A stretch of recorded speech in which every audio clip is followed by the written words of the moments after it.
Bonjour tout le monde, j'espère que vous allez bien. Je suis ravie de vous retrouver pour le numéro 2 de notre petite série d'impulsions sur le thème de comment est-ce qu'on peut se simplifier la vie.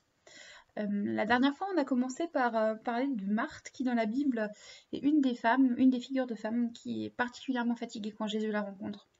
Et en fait, on avait conclu en disant que la seule solution que Jésus propose à Marthe, c'est en fait d'avoir une conversation avec lui et de passer du temps avec lui. Et j'ai envie de commencer aujourd'hui en nous demandant à quel point une conversation à cœur ouvert avec Jésus nous ferait du bien. Prenez quelques secondes pour y réfléchir. Quand est-ce que c'est que la dernière fois que vous avez pu vous asseoir, simplement prendre un temps dans la prière pour parler avec votre Dieu, pour parler avec Jésus, votre ami? Et j'ai envie de continuer en nous demandant, mais à quoi ressemble ma vie quand mon réservoir d'énergie est plein? Si on prend le temps d'y réfléchir, et si c'est pas le cas maintenant, comment est-ce que je suis quand je suis pleine d'énergie, que je suis pas tout le temps survoltée par la fatigue, quand je suis pas en train de courir dans tous les sens? Et comment, dans quel état je me sens et je suis? Alors, je sais pas pour vous, mais souvent quand je repars d'une convention comme Renouval ou comme Gagnère, où je suis toujours très investie, je suis sur un petit nuage. Alors, je suis très fatiguée physiquement parce que c'est des moments où je donne beaucoup, où je travaille beaucoup, où on a beaucoup de choses en même temps, mais en même temps, mon réservoir est rempli. Mon réservoir, il est rempli parce que j'ai pu passer du temps avec Jésus, parce que j'ai pu passer du temps avec Dieu, à le servir, à l'honorer, à apprendre à le connaître mieux, mais aussi parce que j'ai pu passer du temps avec des amis. Et toutes ces choses font que mon réservoir d'énergie, il est plein. Et il déborde même souvent. Puis ce réservoir, il recommence à se vider. Ça retombe, c'est normal, mais en même temps, c'est pas totalement normal parce que ces moments d'exception qu'on peut vivre parfois, parce que c'est vrai que ça reste des moments d'exception trop souvent dans nos vies, en fait, ça devrait être des moments qui deviennent la norme.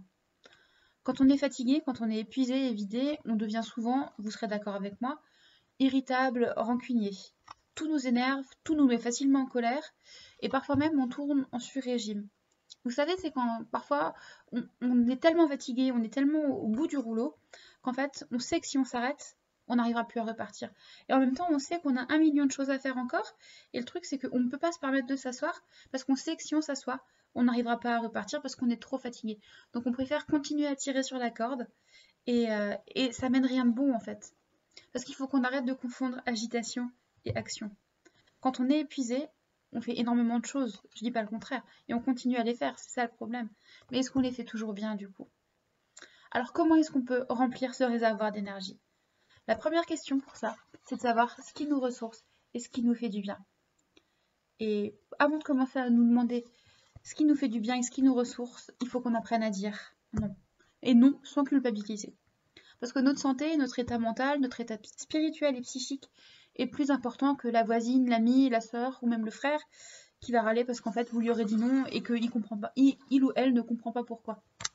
Je pense qu'il faut qu'on arrête de céder au chantage de elle va m'en vouloir parce que c'est un chantage qu'on se fait à nous-mêmes. Et j'ai envie de vous dire, si il ou elle vous en veut, c'est pas votre problème.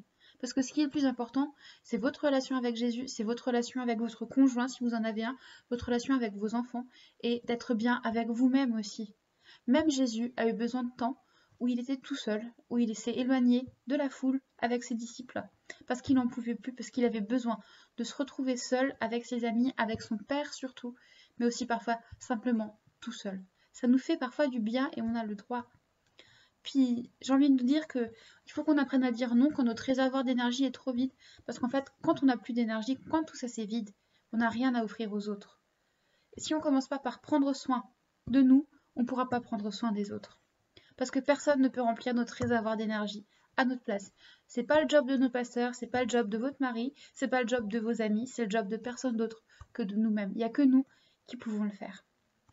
Et en fait, j'aimerais maintenant commencer par nous donner 5 petites pistes pour nous apprendre à remplir ce réservoir d'énergie.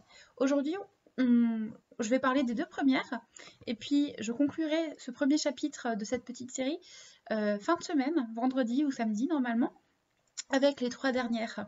Et en fait, vous verrez que c'est 5 pistes qui sont très simples, qui demandent un petit peu d'organisation, qui demandent un petit peu de volonté, mais qui en même temps peuvent nous faire tellement du bien et peuvent nous faire tellement avancer aussi. La première des pistes, et pour moi c'est la plus importante, c'est la plus grande des clés, pour arrêter d'être fatigué et épuisé, c'est de prendre du temps avec Dieu et de créer une vraie intimité avec lui. Est-ce que vous connaissez le tableau de Michel-Ange de la création d'Adam, où en fait le doigt de Dieu et le doigt d'Adam sont sur le point de se toucher. La main de Dieu essaie d'atteindre celle d'Adam. Si on imagine que la main de Dieu maintenant, elle attrape celle d'Adam, alors il y a une réelle communion entre les deux. C'est comme si un flot d'amour se déversait entre les deux, et c'est ça être en communion avec Dieu. C'est être en contact étroit et tout le temps.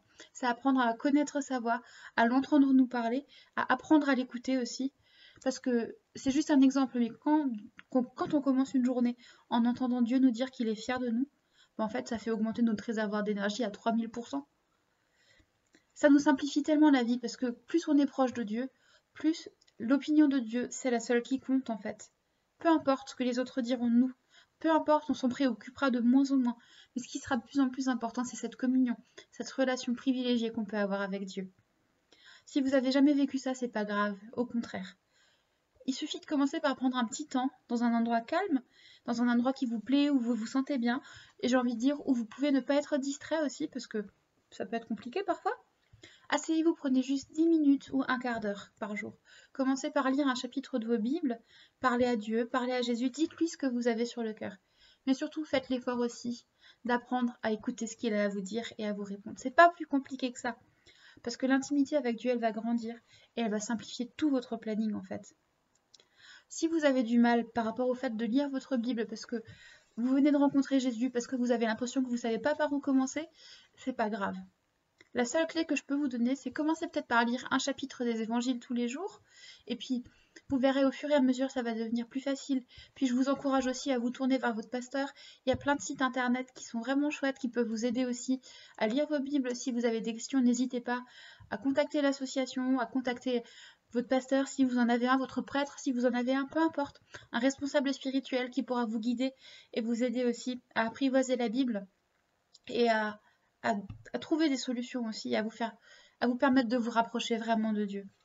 Prendre du temps avec Dieu, c'est jamais perdu, parce que c'est ça qui remplit le plus notre réservoir et qui va nous permettre de nous recentrer sur ce que lui veut. Parce que Dieu, il veut pas qu'on soit épuisé, je l'ai déjà dit. Et sa volonté, c'est pas qu'on soit épuisé. Prendre en fait du temps avec Dieu, c'est aussi le meilleur antidote à ce qui nous bouffe le plus de temps. C'est justement la gestion de notre propre image. Parce qu'au fur et à mesure, je vais le dire de manière très crue, on n'en aura plus rien à faire de ce que pensent les autres de nous. Parce que c'est que l'approbation de Dieu qui comptera. Ça ne veut pas dire qu'on ne doit pas travailler sur nos vies, attention. Ça ne veut pas dire qu'on ne doit pas le laisser continuer à changer ce qui a besoin d'être changé, à guérir ce qui a besoin d'être guéri, à libérer ce qui a besoin d'être libéré. Ça veut simplement dire que si on se concentre sur cette intimité avec Dieu, il va nous le montrer et il va le faire. Et puis là où on aura encore besoin d'aide, ça sera pas grave. Mais Dieu, il fait des choses magnifiques quand on est dans l'intimité avec lui. Un deuxième moyen qui nous permet de nous recentrer et de reboucher les trous de notre réservoir d'énergie et de le remplir, c'est prendre du temps avec ceux qui vous aiment, ceux qu'on aime et ceux qui nous font du bien. Parfois avec les familles, c'est compliqué, je le sais. Mais si c'est avec votre famille que ça vous fait du bien, alors prenez du temps avec eux, prenez du temps avec votre conjoint. Ça, c'est absolument indispensable. Prenez du temps avec vos enfants, prenez du temps avec vos frères, vos sœurs, vos amis, ceux qui vous entourent, qui vous font du bien, que vous aimez et qui vous aiment en retour. Et j'ai envie de dire au sens inverse, si vous avez des relations qui sont compliquées dans vos vies, et ça arrive à chacun d'entre nous, prenez le temps aussi de régler ces relations. Et puis, si vous voyez que c'est des personnes qui ne vous apportent rien, où c'est de plus en plus compliqué, et où ça vous bouffe votre énergie, pardonnez-moi de vous le dire comme ça, mais prenez vos distances. Si les relations peuvent être arrangées, alors priez pour que ça se fasse et trouvez des solutions. Mais si ça ne vous avance à rien, si ces relations sont toxiques, pardon d'utiliser ce mot, pour vous, prenez vos distances. Peut-être pour un temps, peut-être que vous pourrez de nouveau, plus tard, envisager les choses de manière différente. Mais apprenons à bien choisir qui nous entoure, parce que ça aussi, c'est ce qui fera que notre réservoir d'énergie sera rempli. Je vous donne rendez-vous fin de semaine prochaine pour la suite de notre petite série. Je vous souhaite une semaine bénie, une journée bénie, et puis merci. Et puis je remercie Jésus pour ces temps qu'on peut passer ensemble, et merci pour tout ce qu'il va continuer à faire dans ma vie et dans les vôtres.